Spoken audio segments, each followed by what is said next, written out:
Activity 3. Identify a positive feedback mechanism in your own educational work context.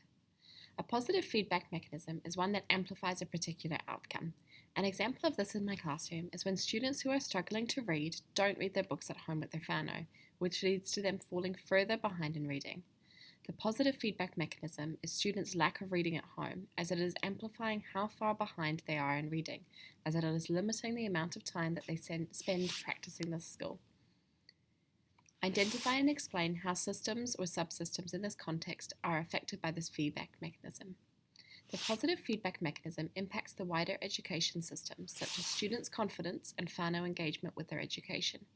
Working with Year 1 students, it is clear to see the impact that not reading at home has on the progress of struggling students.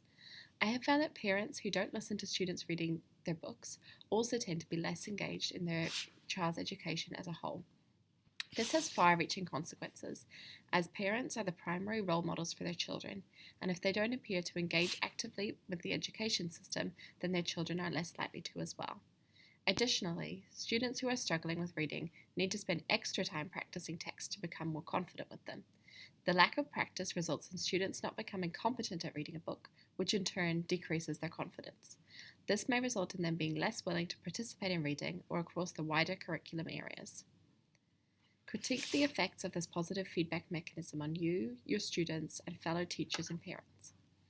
It is clear that students who are struggling to read, not reading their books with their whānau, increases the likelihood of them continuing to struggle and falling further behind their peers in reading. The positive feedback mechanism is contributing towards greater educational inequities, whereby students who are already disadvantaged are becoming more so. This is something that I struggled with, as it was unjust to just allow it to happen and become a cycle of underachievement. To address this, I identified students who were regularly not reading with their whānau and organised for them to read with my teacher aide every morning so they could get additional reading mileage.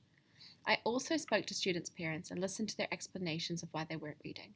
Many felt as though they didn't know enough English to help their child, so I discussed how it was still beneficial for students to read to them to build their confidence and whānau engagement in education.